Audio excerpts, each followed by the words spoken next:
genre.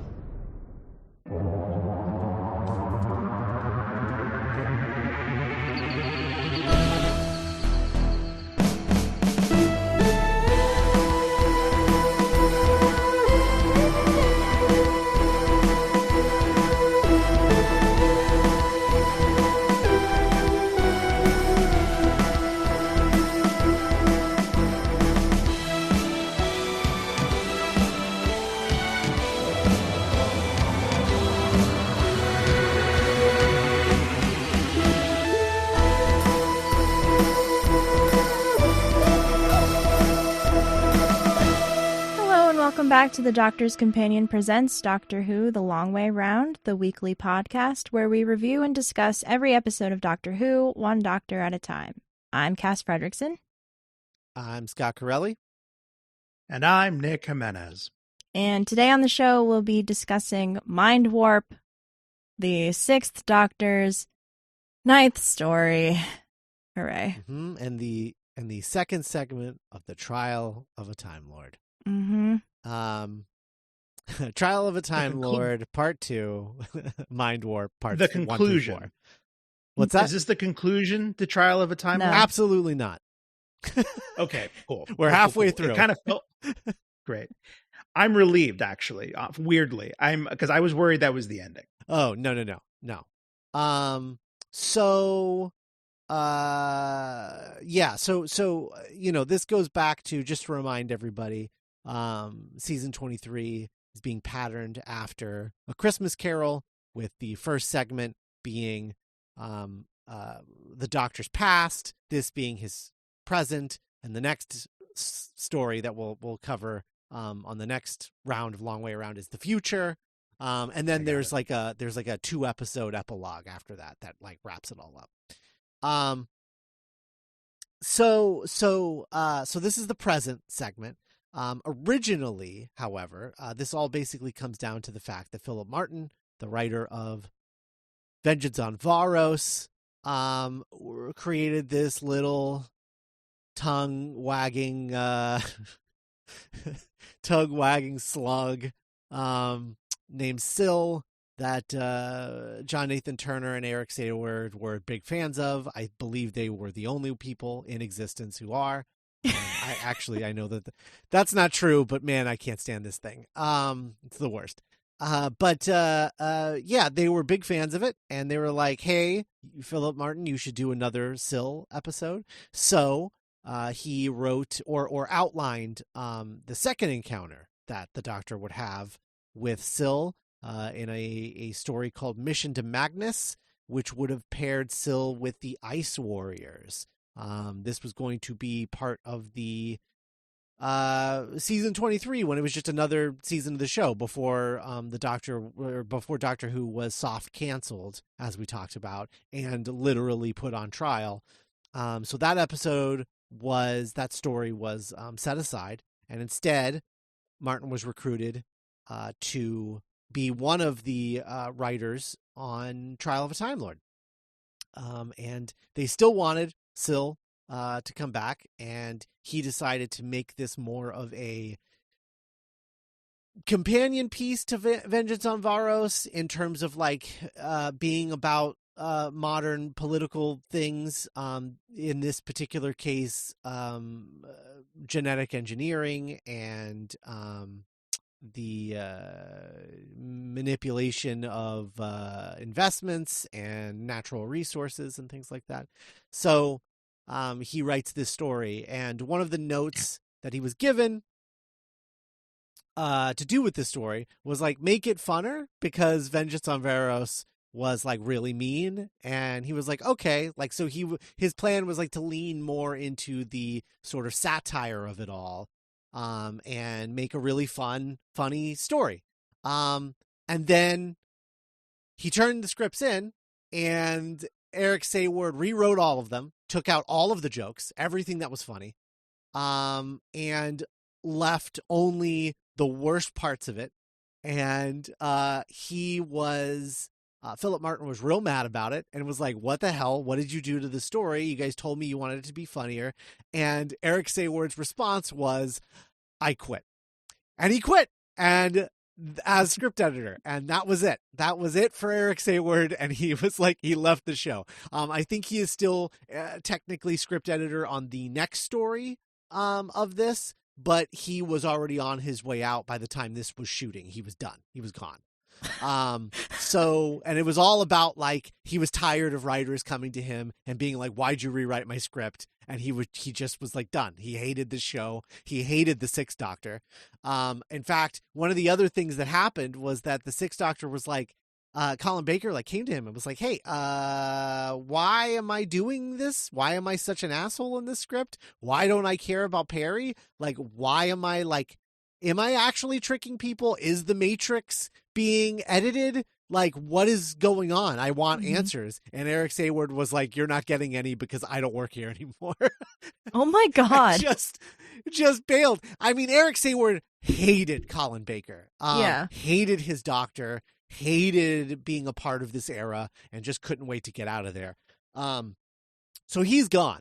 And this is the story that we end up with because they have to shoot it.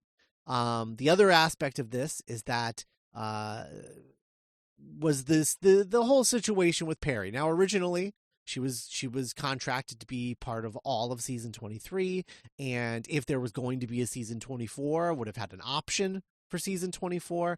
However, the actress who plays Perry wanted out. Nicola Bryant, she was afraid that people were going to treat her, she was going to get typecast as this one role. And, you know, I think ultimately she kind of did, because I mean, it's not like we saw her in a lot of things after this. And so she's like, I want to go out. However, I want to go out in a memorable way, because the last companion who left kind of left in a way that was just like, anyway, see ya. And that was it. And she was like, I don't want an exit like that. I want a big, bombastic, memorable exit. And so they fucking wrote her one. And so they decided she would be killed. And that would be how she would go. And I have to say that while I appreciate that they took Nicola Bryant's wishes into account when they decided how to write out Perry out of the show, the fact that, and Nick, you're not going to know this, but the fact that the story of the Caves of Androzani, which is arguably the best episode of Classic Who, period, the story of it is what it is, and it completely hinges on the fact that the Doctor saves Perry. Mm-hmm. The fact that she is then, the Doctor inadvertently gets her killed is, I think, just the most frustrating way for this character to go out possible. Not to mention the fact that just like everything else about the way that she goes out is the worst. It's just the fact that, like, looking back at Caves of Androzani and the sacrifice that the Doctor makes to save her, and then this is how they write the character out. Mm-hmm. It's just like, well, then why did he do any of the... It's so frustrating. And just, you know, a symptom of how television was written back then, where they didn't give a shit about any of that stuff. And, you know, it's like the story that I always talk about, how Jack Kirby would get original artwork of his back from the printers, and he would be great. He'd be like, great, tear it all up into scrap paper and write his lunch notes on the back of it. There is original artwork of Jack Kirby's that doesn't exist because he himself tore it up and turned it into scratch paper to write his lunch orders on. Oh my God. So, you know, like, it's just nobody gave a shit about anything back then, right. the way that we do now. But it's oh man, is it frustrating. But yeah, that's how Perry ends up going out the way that she does. And this story is the way that it is because it was rewritten by, and and that's not to say, like, I don't know how good the Philip Martin script was before Eric Sayward got his hands on it. I have no way of knowing that. I don't think anybody does, other than Philip Martin and Eric Sayward. But I would hope that it would have been better than this. But, you know, it is what it is. Anyway, Brian Blessed, everybody. That's cool. That's fun. Brian Blessed. Boss Nass. Right, yes. Was he in Flash Gordon? He sure was.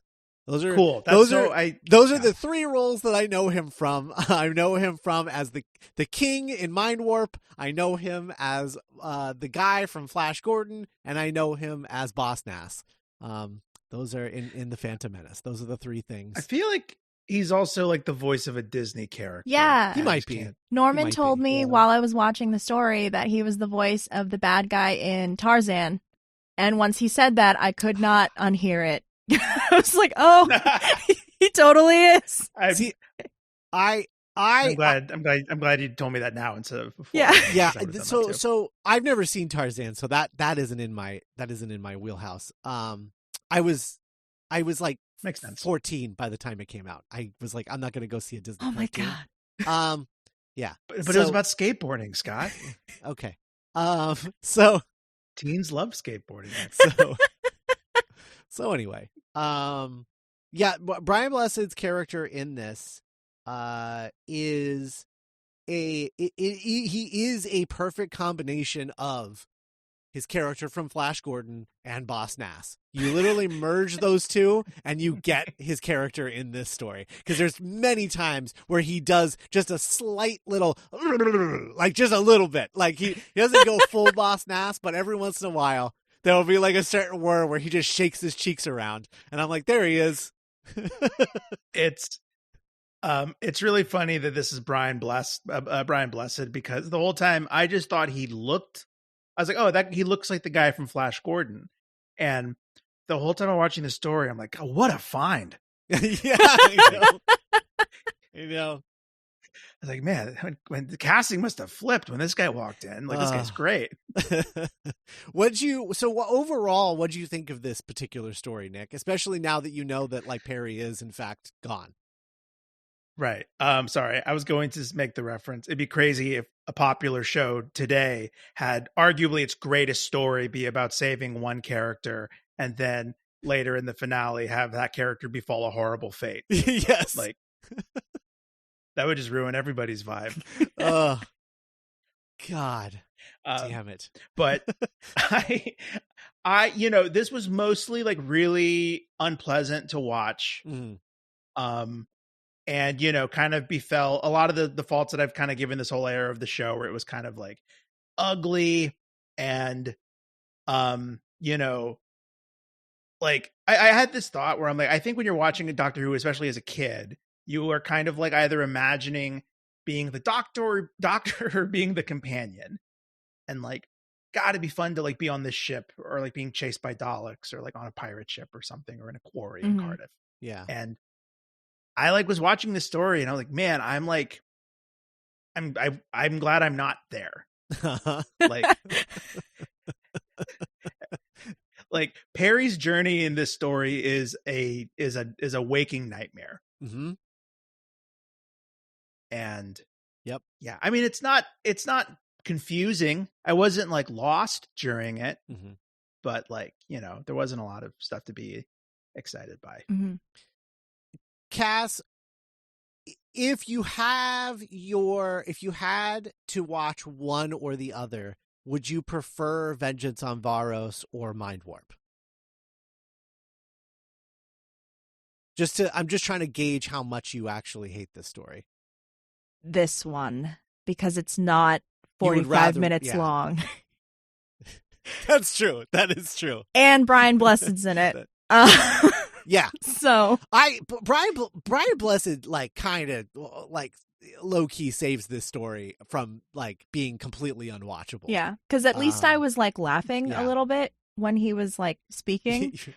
I have two nice things to say about this. One of them is his performance is great. The other one is Perry's outfit slaps. I really like her outfit. Everything else makes me sad.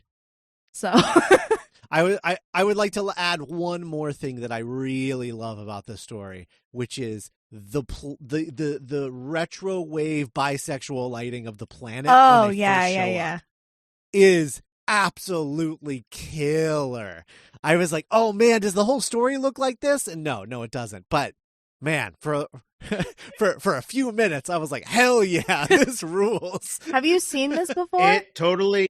Yes, Okay. I have. But I had no memory of that because everything else washes that memory, Yeah. that good memory away by the time you get to the end of it. What were you going to say? It looks like it would make a really good like looping animation for one of those like YouTube mixes where it's just chill tracks for 3 hours. Yeah. Hell yeah. Yeah. Just the TARDIS appearing and then disappearing and then reappearing and then disappearing. Yeah. With that the pink waves coming and going. Mhm. yeah, receding and the coming. crazy planet in the background. Yeah. It's cool, man. Yeah. It's like that one of Homer Simpson when he's high and he's like nodding his head. Yeah. See that one? Oh man, it's good. But something I liked. mhm. That cool. We get a return of the really expensive model that they built Oh, yeah. of the ship when they like the zoom in. Oh yeah, true. The other aspect of this, and this is like I don't know. I guess it's weird, but I kind of respect the choice, I should say. Obviously, Syl, a character that I despise, is played by a little person, an actor named Nabil Shaban, and in Vengeance on Varos, we only see Syl. Right, Syl is the only version of this creature that we see. Mhm. Right, then we come into this one and we meet a couple of other ones, and both of them are played by regular, not regular, but non-little people. And I'm sure that the choice was just like the casting didn't want to be bothered to find like 2 more little people to play these other versions of these other members of this species. Yeah. But I like the fact that like Syl, even among his species, is a little person. I think that was like, I don't know. I just like it because like I like that it's not just like, yeah, they all just like look like this and we had to get a little person to play this, but like I like that like even among his own people, Syl is played by a little person because he is a little person. I think that's, I don't know. There's something about that I like.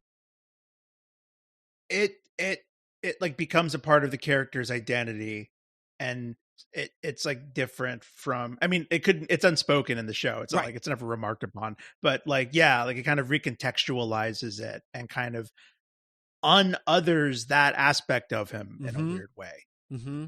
Yeah.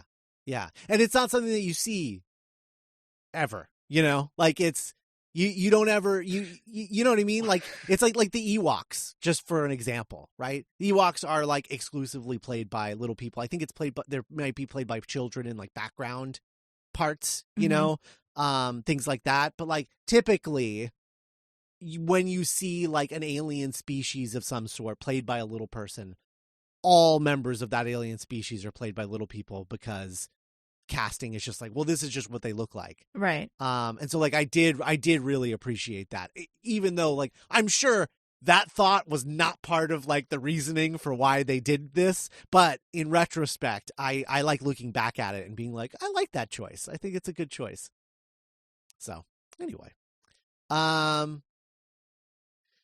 that's it. That's all I got. I hate this. I hate this. I really don't like this. I guess we should get into it.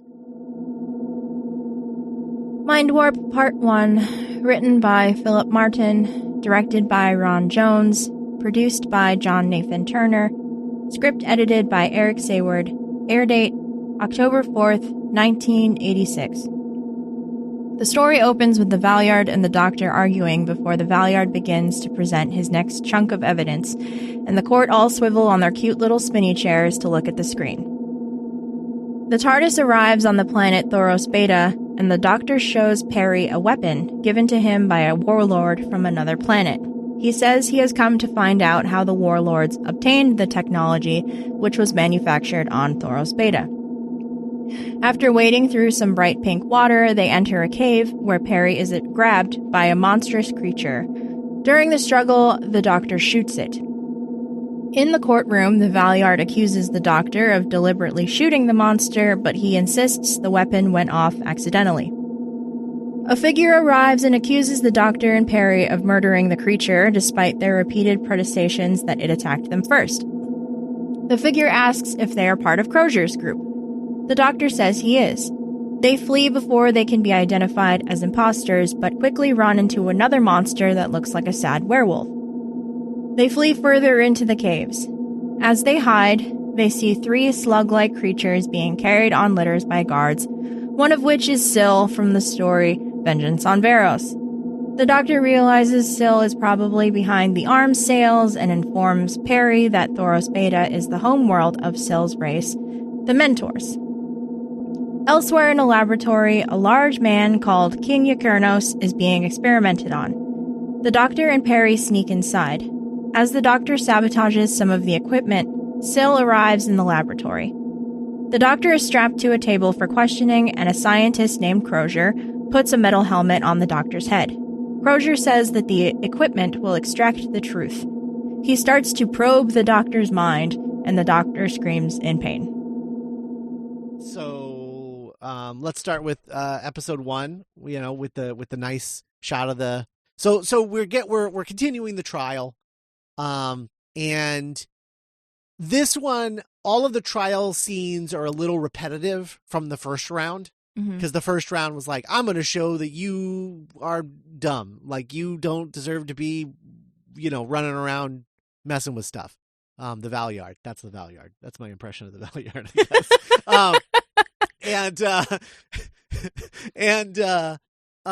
And then this, and like, at the end of that one, they're like, if you thought that was a good argument, wait till you see the next one. And then now we're in the next one. And the argument is basically the same. Like, it's essentially the same. And so, like, all of the scenes are basically the same, except that, like, there are, and at least once in each episode, there's a scene where it, like, cuts back to the doctor on trial, being like, I don't remember doing that. I don't know why I would say that. I must be trying to trick everybody or something. I don't know. I don't remember.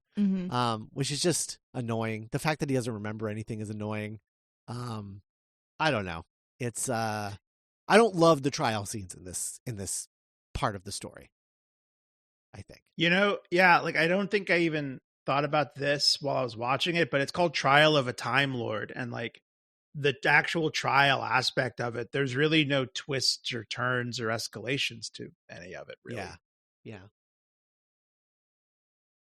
And I'm sure this happened in the last story, with the robot with the suitcase that he packed to, like, go on a vacation. One of my favorite things ever. In that story, I'm sure this happened then as well, but I just can't get over the fact that we are watching Doctor Who on a screen about a trial where they're watching a Doctor Who adventure on a screen. And then within that, people will be watching other characters on a screen. And I'm just like, this is too many layers of people watching shit on screens. It's it's so silly.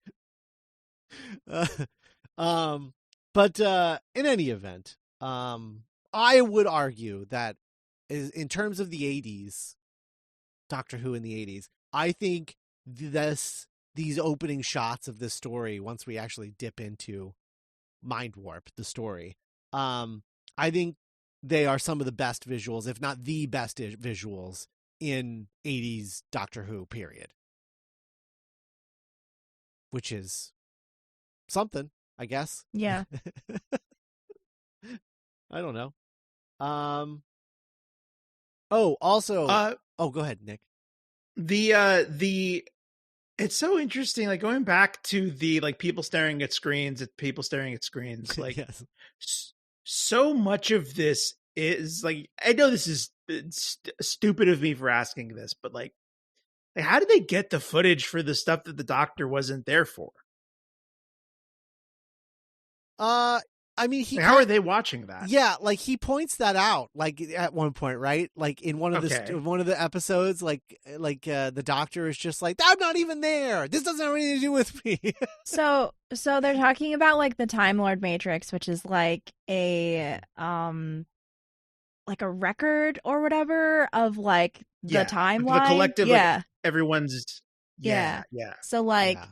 Part of the doctor's thing is just like, and I had forgotten it happened in the last story, and he brought it up because like there was a part they were talking about in the last story that got like censored while they're watching it on the screen in the trial, and he's like, "What the heck is that?" So like part of his thing is like, you know, is this actually legit, or like, has the footage been like messed with?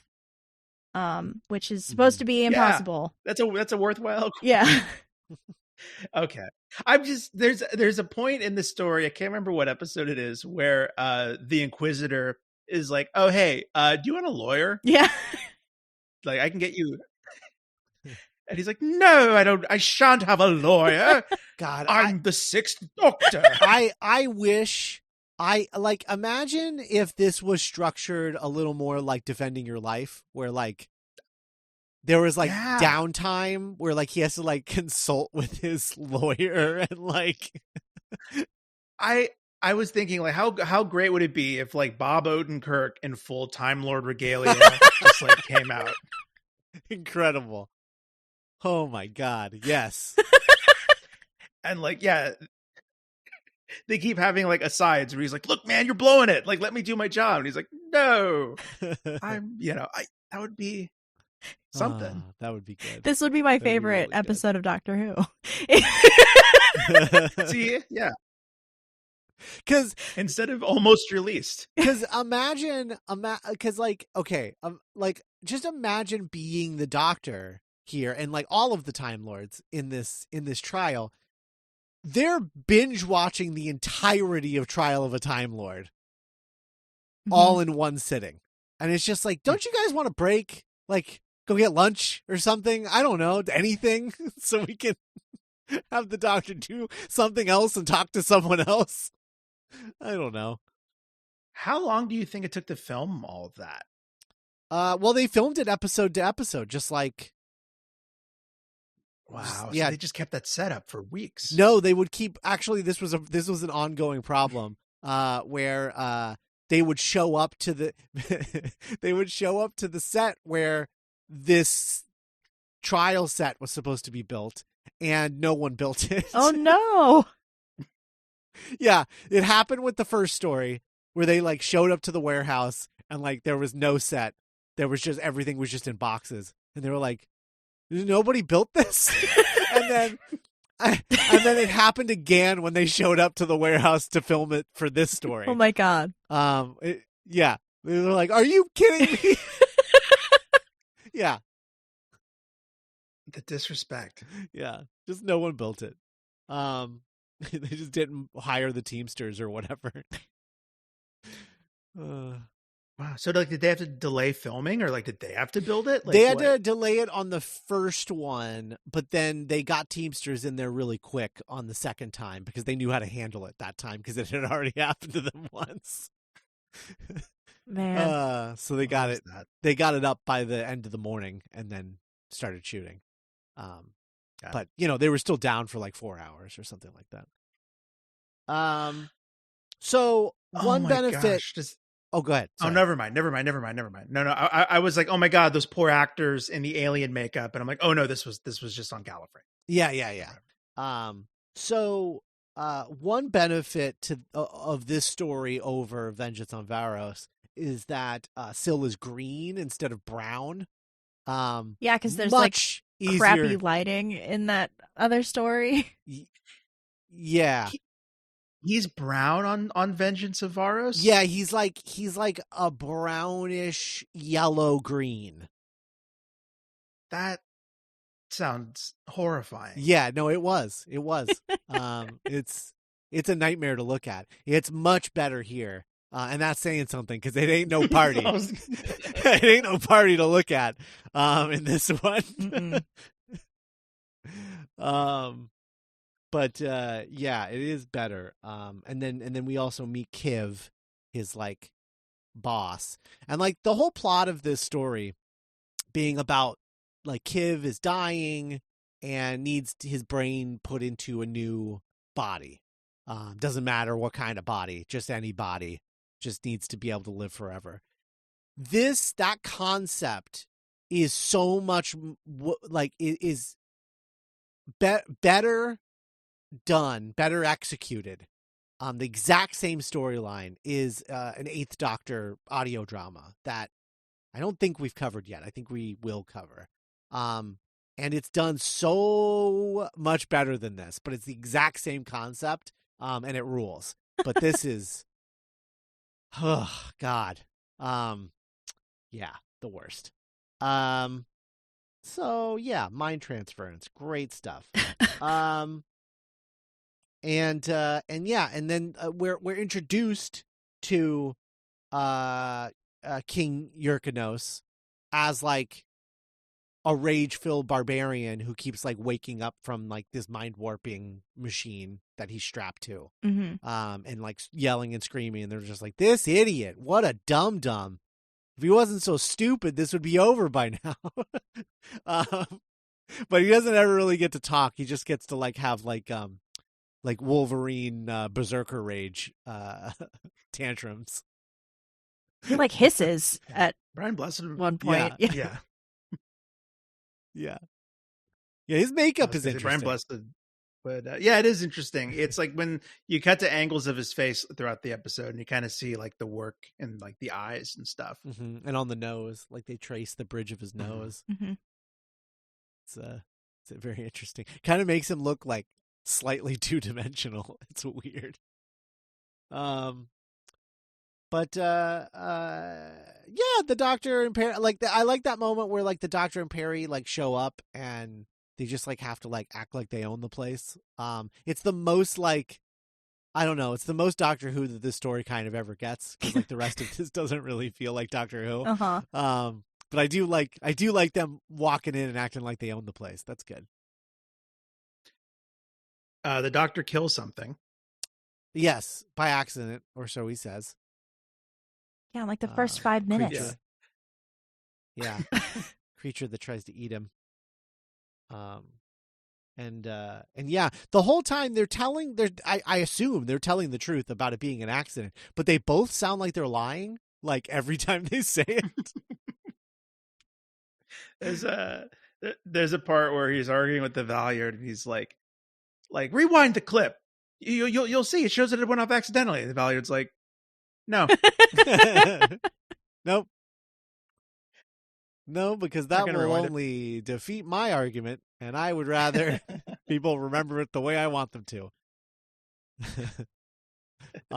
It's like it's just like when I went to a Comic-Con in Chicago, and there was a Dark Knight panel like prior to that movie coming out, and it was like Christopher Nolan and Christian Bale, and like everybody was there, everyone but Heath Ledger. And they were all talking the movie up, and then they ran a trailer, and then the whole audience was like, run it again. The whole room was just like losing their mind. Run it again. And then somebody just comes out, like Christopher Nolan's assistant comes out, and it's just like, Chris says no. Thank you, everyone. And then just leaves. Oh my God. Yeah. Legend. And to this day, there is an alternate Two-Face reveal scene in that trailer, because I think it's a makeup test. I think they hadn't shot his actual reveal yet, and so they just use like the makeup test in this trailer that we watched that no one will ever see. And I think that's the reason why he didn't want us to watch it again, because he was like, no, I don't want you to have a good memory of these things that will not be in the movie. That's fair. But yeah, it was, yeah. But yeah, that's what this reminded me of. I was just like, no, I don't think so. We're not going to run it again. That's funny. I think I think I remember you describing it to me. It was like they're in like a bar, and he's like at the end of the bar, and he's like, No, "There's he's so in an many-" office. Okay. He's in an office, Okay. and a guy walks into his office, and turns on the light, and he's sitting there, with his face turned, so that you can only see the good face, and then he's like flipping the coin, like, and whatever, and the guy is just like, Harvey, I thought you were dead, and then he turns and says half, and then you see it for like a flash, you see the Two-Face, and that's it. But I think it was just a makeup test, I'm pretty sure. Got it. Because it happens in a bar in the movie. Mm-hmm. It's in a bar. Oh, okay. Yeah, that scene, that dialogue where he says like, I thought you were dead, Harvey, and he's like half, and then he slams the coin on the counter on the bar. Okay. Mm-hmm. Yeah. That is a scene in that movie. You're right. Yeah. So I just go to the limo scene with Eric Roberts. Yeah. I always think of that as like, oh, sure. Yeah. Yeah. But no, he was like sitting in a dark office in a chair by the window. Just waiting. Just waiting for the guy to come into his office, whoever this guy was in this makeup This test. was going to spook him. But anyway. The Doctor and Perry come across a werewolf. Yeah. Yeah. Wolf Named man. Dorf. I feel so bad for this actor who has like the giant like prosthetic yes, exactly teeth. Yeah. Has to keep his mouth open. I thought that too. I don't think he could close his mouth. Mm-hmm. Yeah. He did get to cuddle up with Nicola Bryant more than once, though, so that's something, I guess. That was weird. It was super weird. I hated it. I hated it so much, but I was also like, I mean, I guess good for him. I don't know, but I hate looking at this.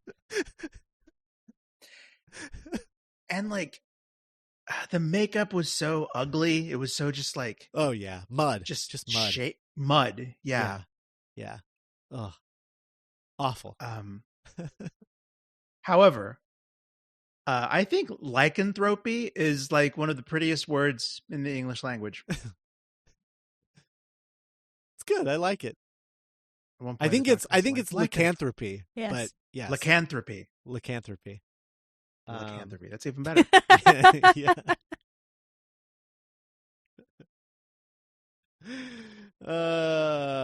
Yeah. Anyway, the Doctor finds out about this machine and realizes what it is. He like walks in and sees the barbarian at this point, because we don't know his name yet. Brian Blessed strapped to this machine, and he's like, what is going on here? And I do like how Colin Baker plays it, where he's like, what is this? And he just starts like walking around, and he's like, wait, so they're doing the thing and they connect that to the oh no, I don't like this at all. Well, that's bad. Yeah. Shit. Yeah. I love how he played that, where he had to like look at it and figure out what it was doing. Mm-hmm. You know? I thought that was fun. But it is all that's very doctory. Mm-hmm. Yeah. The idea that the Doctor will just put out a little fire when they see it. Yeah. Yeah. I really like him in this first episode. When he's not being an asshole. In his first episode, in his first episode, I think he's being very, very like doctory, and like we're getting a little window into like how Colin Baker would have been as the Doctor if he had a writer that respected him in any way. Mm-hmm. But just imagine if someone like Moffat or Russell T Davies was just like given a Doctor and like just like, you just have to use this person. You have no choice. Mm-hmm. That is a bummer, but it's also like, but he's Colin Baker and he's really good, and you should shut up about it, Eric Sayward. Mm-hmm. That's what happened. Not to derail again, but that's what happened. It turns out with the Green Lantern movie. Director Martin Campbell really, really wanted Bradley Cooper. Oh, whoa! And Warner Brothers was. And Warner Brothers was like, yeah, we don't want Bradley Cooper. We like this Ryan Reynolds guy. And Martin Campbell was like, I don't. I was there when he read. I don't like what he brought to the role. And they were like, yeah, that's too bad. And so he was makes a lot of sense. he was like stuck. And I like Ryan Reynolds, but imagine, like Scott, like being stuck with an actor that you inherently don't like in this role. Well, yeah, especially because in that particular case, the reason that they wanted Ryan Reynolds was because he was given Tony Stark energy. Mm-hmm. Sure. With like the ad-libbing and all of that. And Bradley Cooper wasn't going to do that. Bradley Cooper would just say the lines in the script to the best of his ability because, that's the kind trained of actor to be a pilot for 9 months. And yeah. Man. Yeah, he would have been a lot better. But maybe we wouldn't have Rocket Raccoon if that were the case. That's true. Or maybe Ryan Reynolds would play Rocket Raccoon. That's so chaotic. What a monkey spawn that turned into. Oh my God, and Bradley Cooper would play Detective Pikachu. So that's the alternate universe we would have been living in.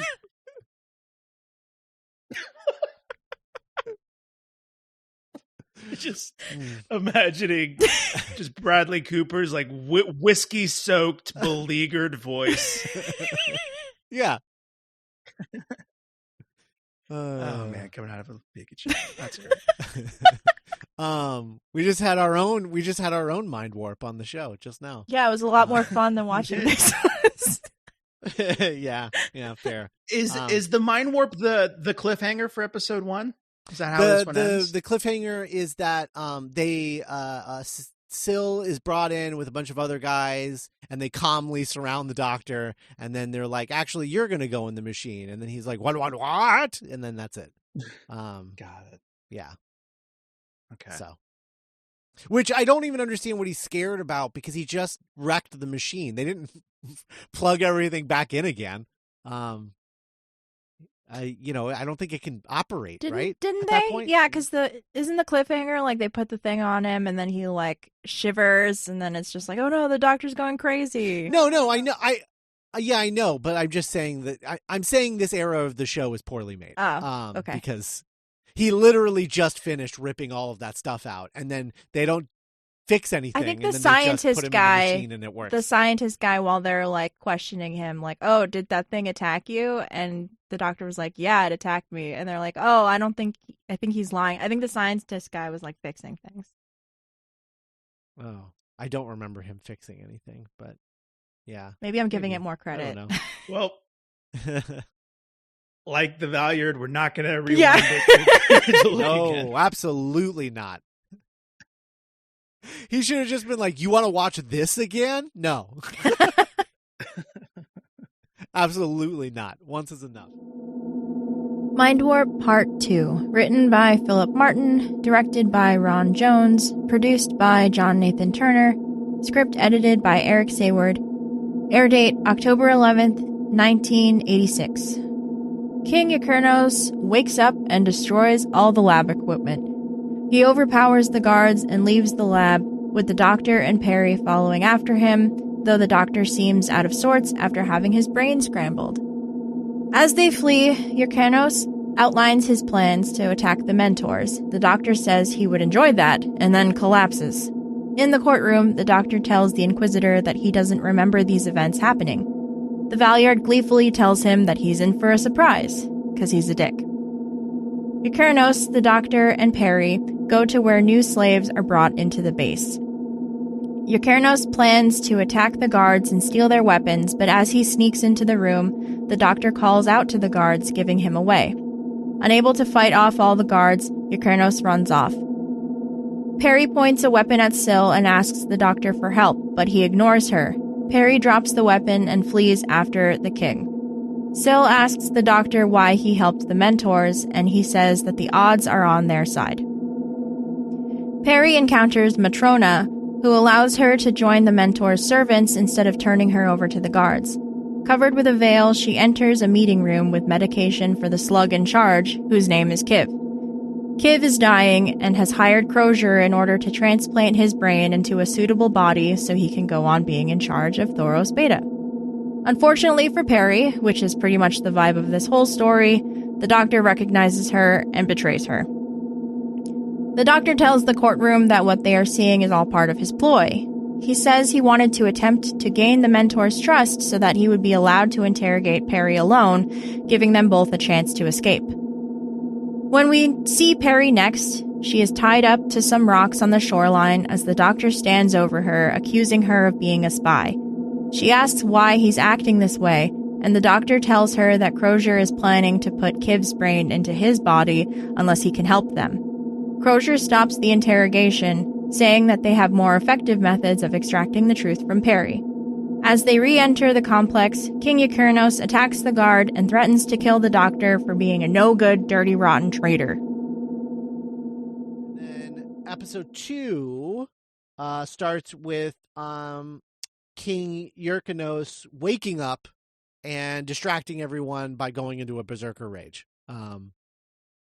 Throwing shit around the As room. one does. And and saves the doctor's life. Just a proper mess about. Mm-hmm, mm-hmm. Absolutely.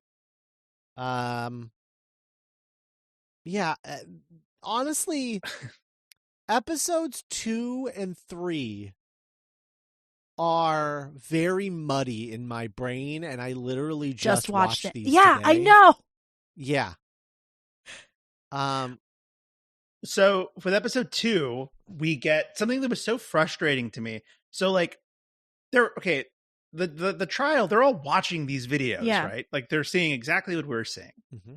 So you see the doctor writhing around on a slab with a helmet on his head, like with a very clearly like working machine, you know? Yeah. And then for the rest of the story, the Valyard is like, look, see, you're showing your true colors. You're being a total prick now. And the doctor's like, I don't understand. How could I not? I don't remember. And like it was the brain zap thing. Yeah. Like immediate, like, oh, he was not my client was not in his right mind. He was clearly affected by the mind warp thingy. Right. But like nobody called that out. And that was so frustrating. I got mind warped. You saw it. Yeah, I don't remember how we get there, but at one point, like the doctor Perry and King Eukernos are out, and they start. Eukernos mentions like, "Oh, we have weapons stashed over here, or we can get these weapons." And the doctor has a reaction to finding out that there are weapons. He is like gleeful. Like, there's weapons? Like, he's so happy. And I was like, I don't think the doctor has ever been happy to hear that there are weapons nearby. This is the first and only time. Everyone should understand that he was been mind warped. Like, yeah. Just instantly. Yeah. Like, why are you so excited about weapons? It's when it's in episode 2, they get him away. He's like acting kind of like drunk. And then like he like quote unquote like betrays them, and then he like I don't know, he like comes to it's like after that point where he's like acting quote unquote normal, where he's not like silly and he's just being a dick. I don't know. Yeah, he has like an arc from like drunk to apathetic, where he's like, I don't care either way. I'm not going to help Perry or whatever, to like, yeah, like actively being an asshole. Yeah. Well, Perry bails, goes off on her own, and then runs into like the servants' quarters. And she was like, either I turn you in or I make you one of my own. Perry's like, I guess. Okay. I guess I work here now. Whatever. She wears like a veil and serves people drinks for a while. And it almost like, you know, she's not wearing a metal bikini, but the fact that there's like a space slug and she's like a servant, it's like, I was like, that's an interesting comparison happening right now. I didn't even think about that. There's a really like, there's a really cringy scene where like the doctor is like, you know, slave girl, like, I don't like this drink. Get me another drink. And like, I was like, this is not that much different from their normal dynamic. Yeah, I know. Yeah. It's that prissy cat energy that he brings. I don't know. He's just like so smug and I don't know. Preening like a big fluffy cat. But he water tortures Perry. That's not in this episode, right? Is it?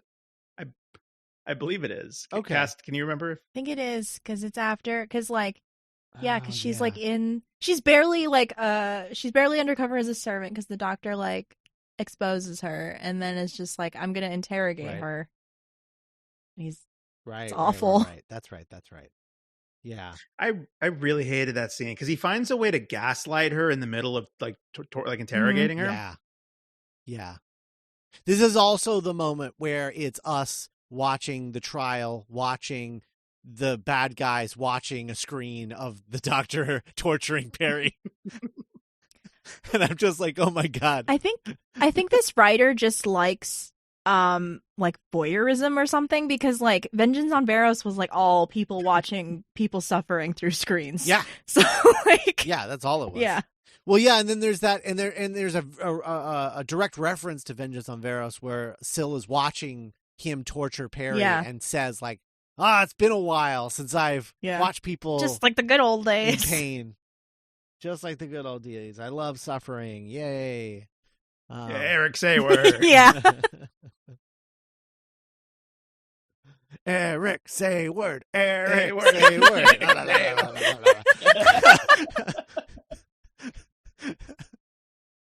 Cursed. He really does seem like the id of this era. Completely. Yeah. So yeah, the doctor says he will sacrifice Perry if that's what it takes to save his own mind, because he basically he doesn't say this exactly, but he basically like, do you think you are worth wasting all of this? Mm-hmm. Like pointing at himself. Like he's just like I have I have a kind of a question / theory. So like, I don't know. Never mind. So Brian Blessed had escaped at this point, right? He wasn't still hooked up to the machine. Yeah. No, he was gone, long gone. Yeah. Because like for a while, I thought he had mind melded with Brian Blessed's character a little bit. Oh. And like, there's a part later in like episode 4, I think, where, you know, they're having a conversation with Perry, and Perry's like, well, love is when you love something more than yourself. I'm like, more than yourself? That's impossible. Oh. And I was like, it's like what the doctor kind of thought. That is interesting. Yeah. I can see that. I can see that connection. I feel like we keep giving more stuff to this episode maybe than it deserves. Yeah. Anyway, after this Perry scene, like Yrkanos is like, I'm gonna kill you, doctor. And then that's the cliffhanger to episode 2. Is that really the cliffhanger? Mm-hmm. Yep. Oh, okay. Yep. Wait, I wrote down the line. Oh yeah, he says, your turn to die. Yeah. Huh. Now, the doctor, it's your turn to die. Mindwarp Part 3. Written by Philip Martin. Directed by Ron Jones. Produced by John Nathan Turner. Script edited by Eric Sayward. Air date October 18th, 1986. Before King Yrkanos can attack the doctor, Perry knocks the gun out of his hands, allowing the doctor to flee. The king asks her why she did such a thing, and she says it's because the doctor isn't in his right mind and that she cares about him. As they wander around the cave system, they come across the sad werewolf again, who turns out to be Yrkanos' buddy named Dorf, that has been experimented on by Crozier and the mentors. In the laboratory, the doctor assists as Crozier prepares to transplant Kiv's brain into a recently deceased mentor corpse. The operation seems to be successful. Yay. Meanwhile, Yrkanos, Perry, and Dorf team up with some resistance fighters from Thoros Alpha. They eventually agree to allow Yrkanos to lead them all in an attack on the mentors, but when they go to retrieve weapons from a resistance stash, they are ambushed by guards and shot down. So in episode 3, Perry stops Yrkanos by knocking the device out of his hand. Yes. Yeah. He's like, no, it wasn't don't. always like this. And he's like, you stupid woman, why would you do that? Good old Casual Oh misogyny. my god. Poor Perry. And I'm like, so mad. we haven't. Yes. Yes. Yeah. Because like even in episode 2, she was like caring for the doctor and like saddled with him this whole time, and then she just like jumped in front of a gun to save him, even though he's been like a jerk to her this whole time. And I mean like the whole time that he's been the doctor. Yeah. Right. Not to mention the fact that she just was like waterboarded by the doctor just a second ago. I almost DM'd both of you, but we don't really talk while watching an episode or whatever. But I almost like I was like, can someone please be nice to Perry for one goddamn second on this show? It happens once, and it's the greatest episode of the classic Who era. Great. It happens one time. Yeah. So anyway, I guess these things are called mentors. So I think Cass was trying to think of that. Because I was like trying to think of an episode where Six was nice to her, but then I was like, oh wait, no, it's like literally the first episode she's in. Yeah. Got it. Yeah. But the mentors. Yeah. So they're called mentors. These things. Mm-hmm. I think. So Kiv, the sick Syl alien, is transferred into a dead one, basically, like another Syl creature, but it's dead. And it's been dead for a while. They just fished it out of a lake. Yeah. So just transfer him into the dead one because like his body is like out of it. It's not going to last very long. He's going to fry through that thing. Just like the Master in the TV movie. But he's in it for a little while. And he's like sleeping. There's that moment where Syl wants to be the first thing that he sees when he wakes up. And we get that POV shot of his like eyes clearing out and seeing Syl's like smiling goopy face and like Kiv just being like, "Yeah, oh Jesus!" Like, why? I'd rather be dead. I should be dead. What a mood. It was the first face that this face saw. Oh, and as they're preparing the transference, the doctor scientist guy, like Syl is like talking shit like the whole time, just like talking shit. And like finally the doctor is just like, "Syl, stop gyrating your fruit." And I was like, that is a crazy way to say shut up. Or chill. Stop gyrating your fruit. Oh, I thought you said throat. Oh, throat? Is it throat? I think so. I thought it was Stop fruit. gyrating your throat. Oh, okay. I thought he said fruit. See, that's even better like, than. But you're right. Just some alien slang. Yeah. I was like, what is gyrating your fruit? Cass, that reminds me, because gyrating your fruit, because it's an alien world, right? Stuff would be wildly different. I was obsessed with how surgery is basically the same that it is on Earth. Yes. Yeah. No, the other thing completely related to that, in this episode, we meet the mentor resistance, because Perry and Yurkanos, Brian Blessed, I'm just going to call him Brian Blessed because that's who he is in my heart. Perry and Brian Blessed meet up with the mentor resistance, and they like team up with them for the remainder of the story after being captured, and then they like are convinced by Brian Blessed being like a true warrior, et cetera, and he's going to lead them to victory, et cetera. But when they first show up, they are wearing ponchos with just blatant Southwest pattern. Mm-hmm. Just Southwest patterned ponchos. Like that's what they're wearing. Like brown and beige. It's like, but like the pattern, like with the little I don't even like the Adobe pattern, you know? That killed me. I was like, wow. Yeah, no, it was like, oh, my wife just got back from like a trip to Santa Fe. Yes. And like bought 5 of these at a gas station. Yes. Yeah. Yes, absolutely. Oh man. So like for a lot of this, when Perry was, so she went from babysitting the doctor to now babysitting Brian Blessed and the werewolf man. Right. Like there's a part where she has to literally, like, it's so stupid because she's so tired, and like she's like enjoying a little snack, and then they start fighting for some stupid reason, and she has to like pull them apart. Right. And like They're she both like just let her growling and chill. barking at each other. But only one of them is a dog. Also, you know, in the context of the story, that werewolf guy was Brian Blessed's like closest friend. Uh-huh. And he's been like morphed, like Urukai, like twisted into this new form. Can't emphasize this enough. His name is Dorf.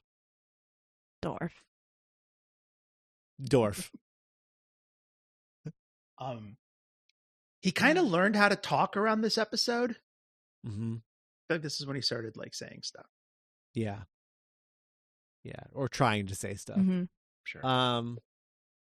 So then episode 3 ends with them getting shot. They both get shot. Brian Blessed and Perry both get shot by one of the mentor guards. Mentor and security. Dorf. And Dorf. Yeah, Dorf gets shot too. Mindwarp Part 4. Written by Philip Martin. Directed by Ron Jones. Produced by John Nathan Turner.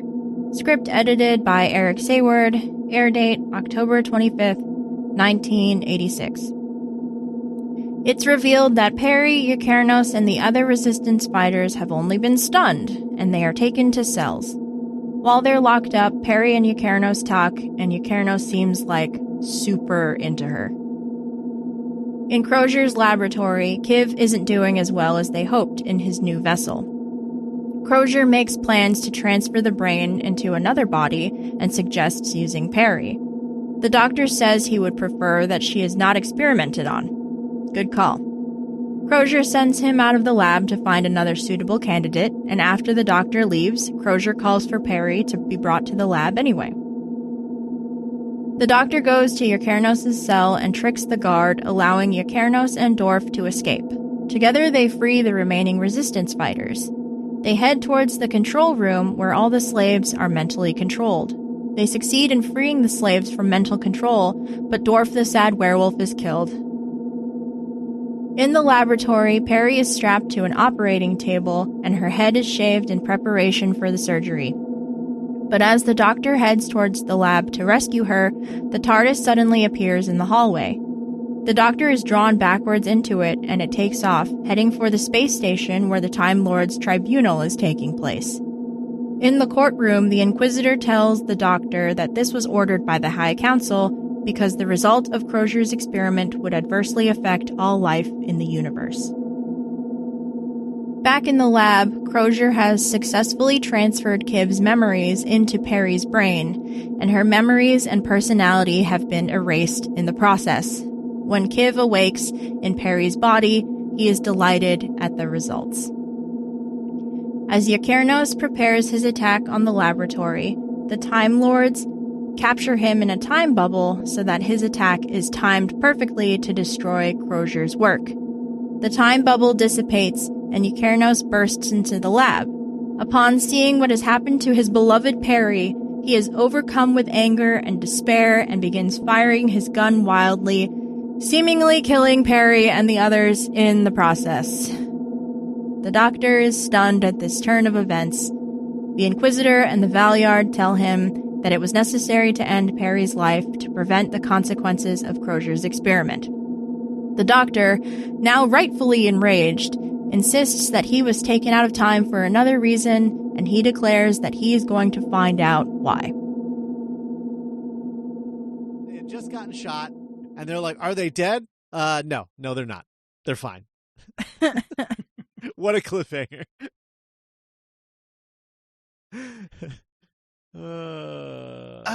Wow.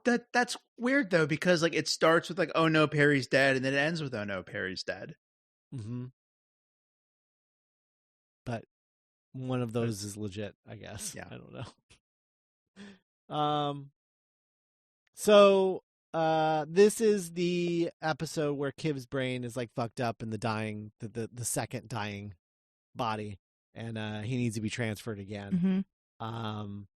And so they're like, is the doctor suitable? And the doctor convinces the doctor that he's unsuitable for Kiv. But then they're like, well, what about your pal? What about the girl, the woman? Let's give her a shot. And the doctor's like, oh, I don't know. I think she kind of sucks personally. I don't think that's great. I don't think that's a great idea. She's kind of the worst. And like, yeah, okay. You leave the lab, the medical facility, and go find me a suitable. Just sends him on a wild goose chase to like find somebody else who will be good. I think knowing full well that there's nobody in that like volunteer center anymore, but like just sends him, just go do your mission, whatever, go find somebody, and then immediately brings Perry in for surgery. Shaves her head shaved, and that's puts her through the transference process. That's her last scene as Perry, is her like strapped to a table, screaming, getting her head shaved. Yep. Mm-hmm. Yep. Absolutely is. Miserable death also or in miserable the story, she tells, this is the episode where Perry tells Yurkanos what love is. He's like, what is love? And then after she tells him, he refers to her as his bride-to-be the rest of the story. Yeah. I have to save my bride-to-be, my queen. Great. Brian Blessed and Perry. They I don't know. Did they know that Perry had been taken? I don't think so. Wait, because like, no, he thought she was just gonna die. Because he's in the cell with her, and then they take her away, and he's like, have a good death. Yeah, they think they're getting like executed. Right? Yeah. Okay, because they take their sweet time getting to Perry. Just to like throw a little salt in the wound of this character. I was like, you're not even gonna like sprint there. You're gonna like do a little side quest, and like So after the doctor figures out that there's not anybody else in the volunteer center, he like breaks out Brian Blessed. And Brian Blessed's real mad about it because he's like, how dare you help me? We're sworn enemies. He's like, well, I don't have time for whatever this is. I don't come on, let's go. and then immediately like Dorf is shot and killed in their breakout attempt. And then they know something is happening with Perry, that the transference is in process. But then the doctor is like running down the hallway to go save her when the TARDIS appears out of nowhere and forces him to walk backwards inside of it and then disappears. And that's the moment when he was taken to the trial in the first episode. So he was taken right out of this so that he couldn't save Perry and brought to the trial. He's like, if you hadn't taken me to this stupid trial, I could have saved her. And they're like, nah, you couldn't have. I don't believe you. It's irrelevant. It's irrelevant. We're still going to charge you for her death. But the fact that you not giving you a chance to save her is actually irrelevant. Like, if you go into any Doctor Who adventure like 10 minutes before the ending and yank him out of the story. Yes. Like well, that's the thing the Time Lords don't understand. You know, he's in the middle of meddling. You can't pull him out before the meddling is complete. Yeah. Right. They don't respect the process. Yeah. God, what a nat 1 on luck for Perry. I though. know. Yeah. So she's dead, and she's Kiv now. And then Yurkanos walks into the room, sees Kiv as Perry, freaks the fuck out, and shoots her in the head. And that's it. It's done. The story's over. Yeah. The doctor's like, is she really dead? And they're like, yup. Yeah. Yeah.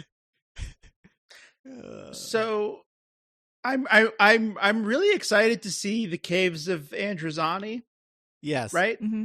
Yes. Like it makes me feel, because I've only ever seen the the not good side of this companion story, and Right. it makes me feel a little better knowing that Perry is a key part of like what you say is like the best Doctor Who story ever. Yeah. Yeah. One of the best ever, and I think the best classic Doctor Who story. Okay. But yeah, it's this sucks. This is our other than Ben and Polly, this is like our first like proper companion exit Adric. on Well- Long Way Around. Oh, Adric, that's right. I forgot about Adric. Also, Also dead. Also killed. Also killed. Well, hey, at least the dinosaurs were okay this time. True. Nicola Bryant does get like some cool stuff towards the end as Kiv, Mhm. but like Mhm. we just saw Tegan get like 4 episodes of being like the cool bad guy. Mhm. Yeah. Wow, that's weird that happened like that. The connections between stories doing it in the format that we cover this is like finding those weird connections is always Really so interesting. odd. Mhm. Yeah, and yeah, very, very interesting. Cass, what are your thoughts on Perry, like as a character, now that we've kind of reached the end of her story, unfortunately? I think she did admirably for what she was given. Mhm. Which happens too many times to actresses. Just in general. I like her with the Doctor when they're not like bitching at each other. Mhm. But unfortunately that's like 80% of their dynamic, and like you can do like the snippy like married, like quote unquote married couple like better. And I think Right. that's like the vibe they were trying to do, but it just doesn't.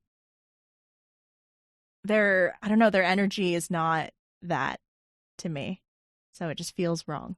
Yeah. Would you say that Ten and Catherine Tate are like the ideal like old married couple dynamic? Yeah, because they actually like each other. Mhm. And like even when, because I was like trying to think of like, because like 12 did like the weird put down like insulting but like also I care about you thing with Clara a lot, like because his whole thing was just Mhm. like not realizing that Jenna Coleman is like gorgeous, which got old after a while, but even their dynamic is like way better than like poor Perry. I don't know. Yeah. That's another weird thing that I picked up, is that I don't know if Moffat absorbed this when he was a kid watching this, but like there's a running joke where Civ thinks that Perry is like completely physically repulsive. Mm-hmm. Oh, yeah. Right. It's like the Drax and Guardians joke, and it's always like, the joke is that she's really pretty, and I'm like, that's such a weird joke to make, though. Mm-hmm. Like, Yeah. I don't like it in any of the 3 things I just mentioned. Yeah. We talked Yeah. about. I think that Perry, while being a really solid companion for the Fifth Doctor in like literally the 2 episodes that happens in, Mm-hmm. two stories that happens in, I think she was a terrible choice for a companion for the Sixth Doctor, and I don't think that is anyone's fault. Like it's just the way everything fell. Of like you've got a producer who's forcing things on the like script editor who doesn't want these things and is doing his best to find something interesting, something that he's interested in, but like he doesn't like it, and he doesn't like his lead, and the companion combo doesn't really work because like what he's doing with the lead, and it becomes a mess. They do not master the Sixth Doctor's companion until Big Finish. They give him they basically pair the Sixth Doctor. You'll meet her very soon. But they basically pair the Sixth Doctor with Professor McGonagall. Yeah. And oh, cool. And that's like his companion in Big Finish, just this elderly woman who just is like, "Shut up, you buffoon!" Like, well, good. And I'm looking forward to that. It's fantastic. Like they just stick him with a mean teacher, and it's the best. Is Perry in any Big Finish content at all? Yes, but I don't think I've heard any of it because, again, I don't consider that it's not canon. real to you. Yeah, yeah, it's not real to me. It's not real to me. I like looking forward. I don't like looking back necessarily with Big Finish stuff. So, yeah. So would you call? So we're 2/3 of the way through Trial of a Time Lord. Would you call? Does it get better from here, or is it just kind of keep going downhill? The next one is better than Mindwarp, but it's also less interesting. It's boring, if I remember correctly. It's just kind of like a nothing story. It is the introduction of Mel. Yeah. Oh. Because fun. I like Mel. it's the future. It's the ghost of future, and so his next companion is going to be Mel. We never get her introduction as a companion. They finally did it in Big Finish, and it's this crazy timey-wimey story that is like actually pretty fun and great. And we might cover it, but it also feels weird to cover it after she's introduced in Trial of a Time Lord, because then we would just swiftly move on from Mel. To Evelyn, or Evelyn. So, I don't think we'll cover it. But it is fun. It is a fun story to go back and listen to, where she's like, she meets a future version of the Sixth Doctor. And he's like, "Oh, Mel, like we're gonna be buds." And she's like, "I don't know who you are." And he's like, "Oh yeah, like so, like you're gonna be my companion. It's gonna be this whole thing, and it's gonna be great, and you're gonna love it, and blah blah blah blah." She's like, "Anyway," and then like has to like and then realizes that she's not meeting him, and is like, "Wait, do I introduce her to myself?" And then like has to like figure out how to do that. That's funny. So it's like a multi-Doctor story with like 2 iterations of the Sixth Doctor at like different points in his own timeline, introducing Mel to himself. It's interesting. Yeah. Sounds cool. Yeah, it's fun, but I don't think we need to cover it because it's not, I don't know, pertinent to anything. But yeah, introduction of Mel next time, and we come in media res, with Mel. So I hate that. Like it just hit me that like there's that scene where Perry's like, "Boy, I can't wait. I just want to get home. I just want to get back to my own time and get out of this nightmare marathon that I've been on." And like, it's like, why would you include that? Just to be mean. This whole era's mean. Yeah. It's so mean. Like, literally, he, like, according to him, he made, like, a funny satire, and Eric Sayward just meaned it up. Just made it real mean, and then bailed on the whole show. Just fucking quit.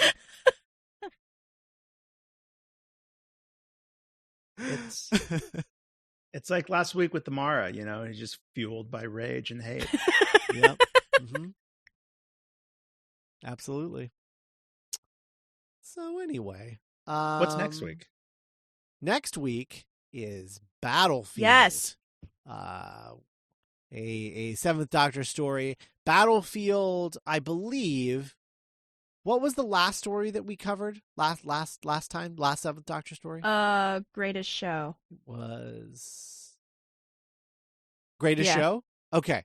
So Greatest Showman, the Greatest Show in the Galaxy, I think is the end of the silly era of the Seventh Doctor, and Battlefield is the start of like Seventh Doctor, the cool, calculating, like full of machinations Seventh Doctor. It's a very different vibe, and it's fucking rules. It is so good. It's my favorite Seventh Doctor story, the next one. So I'm excited. Oh, wow. It's really good. It does set up a promise, however, that has to this day has yet to be fulfilled. Yeah. I've talked about it on the show before. And it is super frustrating. However, it is fun. It is fun in the story that we're about to watch. It's really great. Battlefield rules. And honestly, his final story notwithstanding, the rest of the Seventh Doctor is like all bangers. So, yeah. It's exciting. It's good stuff. Yeah. Anyway, Battlefield next week. Seventh Doctor. I don't know. Spoons. He plays them. All right. Well, and next time when we come back for Trial of a Time Lord, we'll be discussing Terror of the Vervoids. That is the name of that story. Good word. Terror of the Vervoids. 2 V's. Controversial choice. Vervoids. All right, everyone. Thanks for listening. I hope you enjoyed listening to Cass's recaps in which they steadily got angrier and angrier. I'm sure we all had a good laugh. Oh my god. Anyway, see you next week. Bye, everybody. Bye. Bye.